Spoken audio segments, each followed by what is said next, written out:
The one document you need to gain your freedom. That's the topic of today's show. This is Todd Toback, and welcome to my first recording of 2023. Really excited about that. We got a new year and a brand new opportunity to make more money, gain more time, and gain more freedom. You know, when I first started podcasting, that was actually my tagline. And I think it's so easy to forget why we get involved in this business. Now, if you are a brand new listener, this podcast is all about making big, fat, juicy checks, wholesaling real estate. Now, I do talk about holding rental property and commercial real estate, but the vast majority of my podcast, at least to date, has been about wholesaling single family homes for big, fat, juicy profits, both to cash buyers and now to retail buyers. But I think it's really important at the beginning of the new year, or really anytime that matters, to really focus and say, why are we doing this, right? Why do we go out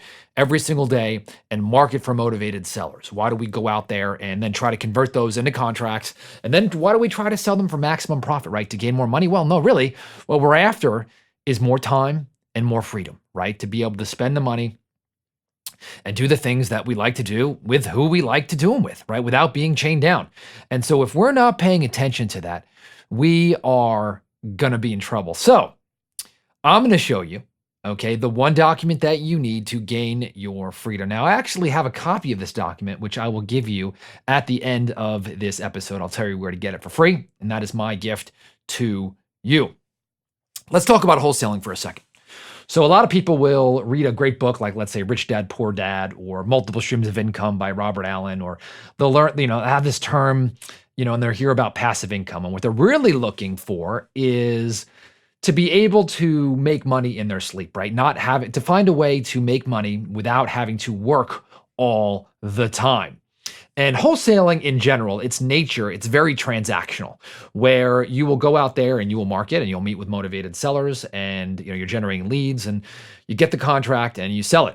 And that is awesome because these transactions tend to be very big if you listen to this podcast, right? You're going to 20, 30, 40, 50, $100,000 per pop. Now, I know those are some big numbers.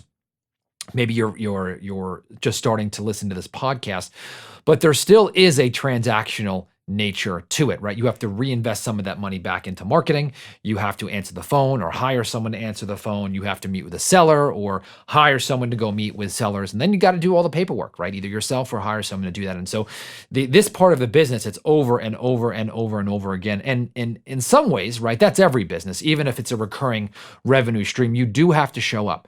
But more so, let's say, in wholesaling. And so I have managed to get off that transaction train. And some of my top clients have managed to get off of that transaction train. And I'm going to talk about the tool that they've used to get there.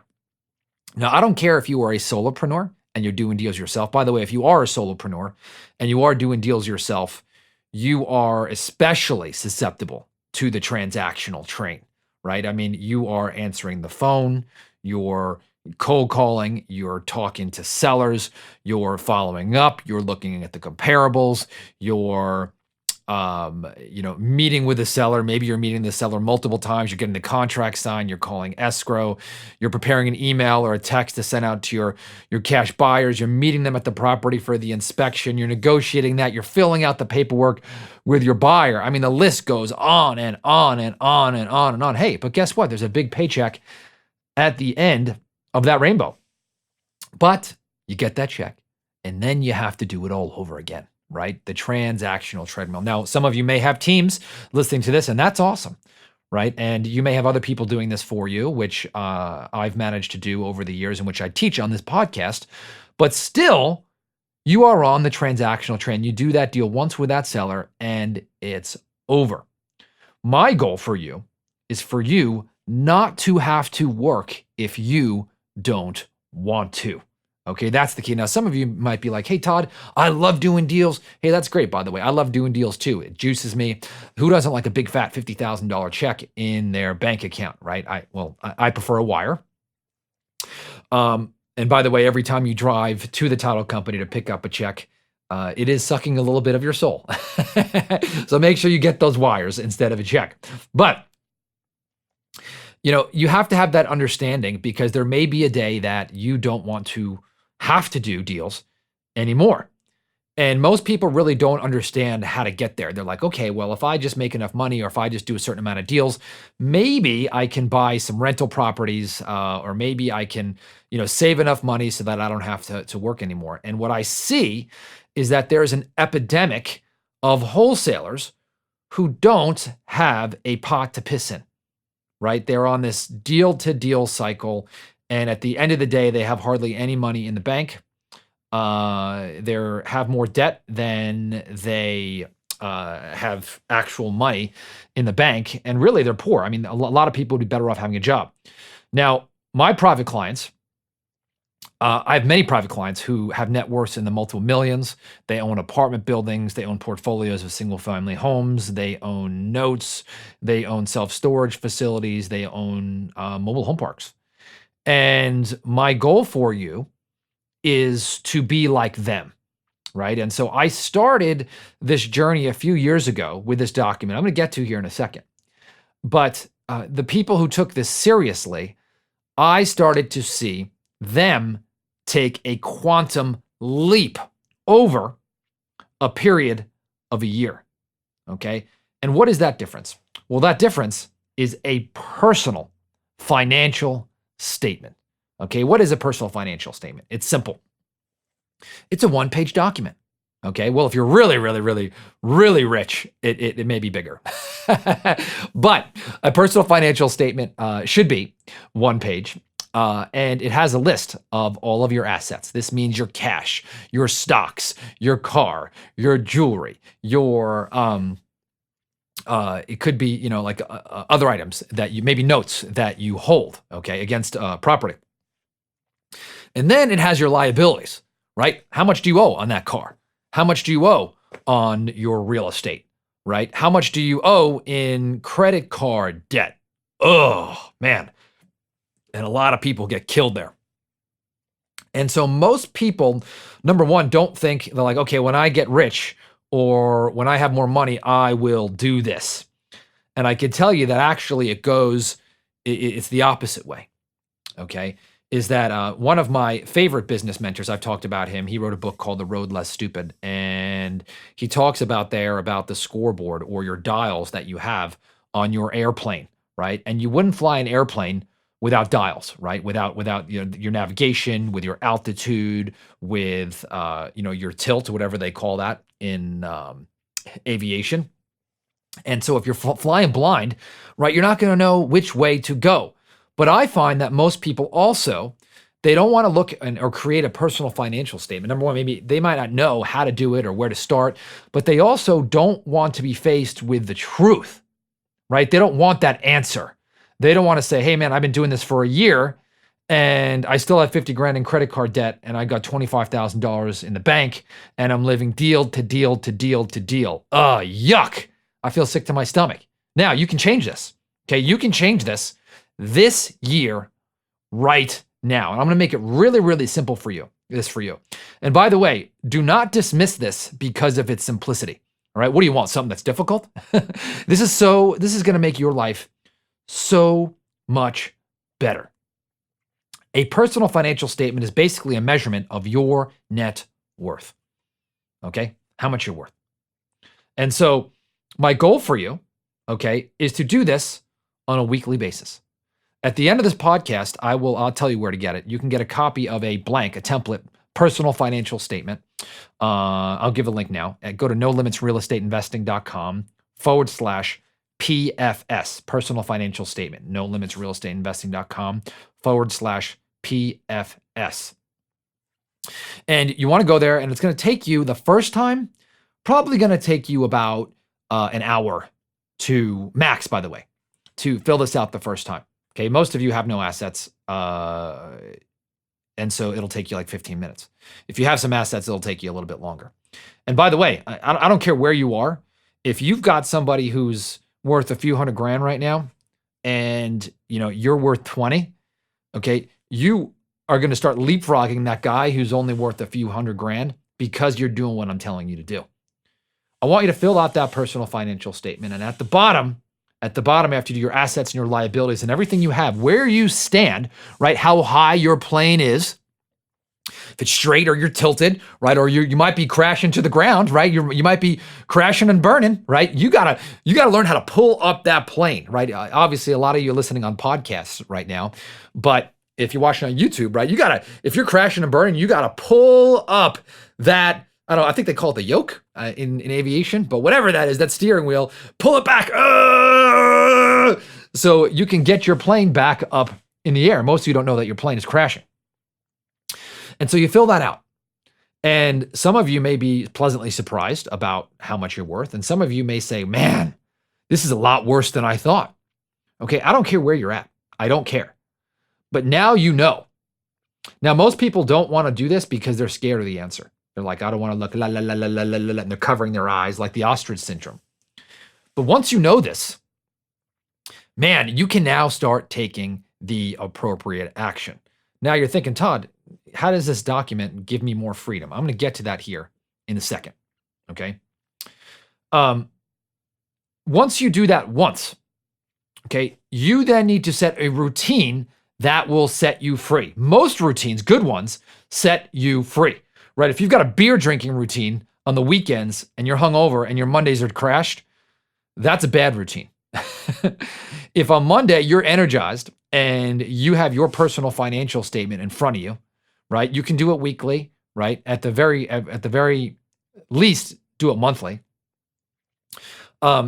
Is you now can have this in front of you. And when you are apart from your goal, right, where you want to be, you will start to be drawn to that goal. Okay, so for example, if you right now have a net worth of, let's say you're listening to this, and $50,000, right? Maybe you got some school debt and you owe more money on your car than it's worth, and you racked up some credit card debt, in the past. Let's just say you owe $100,000 and you've got $75,000 in the bank. By the way, most people think that's rich. Like, hey, I'm good. I'm doing great. I got $75,000 in the bank and I've got $100,000. No, you have a net worth of negative $25,000 if you don't own anything else. So if you say, hey, I want $1 million net worth. Okay, well, that's doable.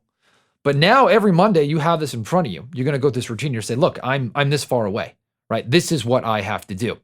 For me to get $1 million in net worth, I've got to be able to put either $1 million in the bank.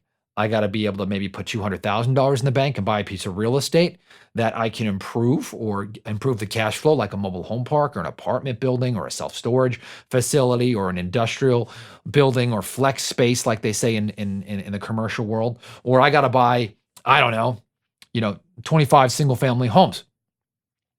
But you got to know what that number is and how you're going to get there. Because if you don't know that number and how you're going to get there, you're going to be on this treadmill just running aimlessly forever, right? And once you have a certain amount of net worth, you then, if you should choose, turn that money into cash flow, okay? And stop working. So for example, if you've got $1 million in equity in a piece of real estate, you should, in theory, be able to turn that into $10,000 a month in cash flow fairly easy over time, okay? That should not be very hard. But you got to know what you want and where, and you got to know what you want. You got to know where you are. And then once you do that, you actually know where you are, then you can set the plan to do that. All right. So right now I'm recording this at the beginning of the year. The reason why is I want you to fill out this personal financial statement. I want you to understand where you are. And then I want you to say, this is where I want to be at the end of 2023. And having that document in front of you, look, it may be ugly, right? But I'm telling you, right, you are way better off knowing where you're at than burying your head in the sand. By the way, I don't know any successful person, at least listen to this podcast, will ever be satisfied with that number. Okay. Some of you are deal junkies. Hey, I love that, right? But you have to make sure that if you want to stop doing deals, you can, right? And so the whole purpose of this was to build that cash flow. The number that you set of your net worth should make you uncomfortable at the end of the year, right? If you're worth $25,000 right now, I think a great number for the end of this year might be $250,000, right? If you're worth 200 grand right now, a great number by the end of this year might be $1 million. Now, once you get to the $1 million mark, excuse me, it actually gets easier to get to the 2 million mark and the 4 million mark and the 10 million mark, right? It gets much easier as you get higher. I can tell you 0 to 100,000 in the, I think it's Word of Charlie Munger. Man, it is a you know what, man. It is a stitch, okay, to get there. But once you get past that, it gets exponentially easier. Now, at the end of 2023, okay, we're going to do this exercise again and again and again and again. But the key here is to make sure that you start by filling out that personal financial statement. Okay, so I'm going to review this. Number one, remember why you got into this business, right? You got in this money to make more money, but really for more time and more freedom to do the things that you want to do, who you want to do them with, when you want to do them. Remember the transactional nature of wholesaling. This business is awesome. You can generate big, fat, juicy checks, right? You're going to experience this transactional nature, though, of this business, especially if you were a solopreneur. I mean, you're going to be running around like a chicken with your head cut off. Doesn't mean that's bad, but you have to get better and improve over time. If you got a team, you're still going to suffer from this. Remember that you want to set up a business or a lifestyle or your finances so that if you don't want to work, you don't have to. So you start with a personal financial statement so you understand how much you are worth. If you're in debt and you have no net worth, you're never going to be able to break free, right? So you got to understand where you are. So go ahead and download that, nolimitsrealestateinvesting.com/PFS for personal financial statement. Most people have no idea what this is. They don't do it. The wealthy do this, okay? So you have to start acting like the wealthy before you're wealthy. There's going to be a lot of internal resistance doing this because a lot of people like to bury their head in the sand and they don't want to deal with the truth. And if that's you, hey, I'm not going to force you to pull your head out of the sand. I've got a lot of very rich, very wealthy, very successful clients who do this religiously, okay? Remember, you're going to list your assets and your liability. And the statement's pretty self-explanatory. Know what you're worth.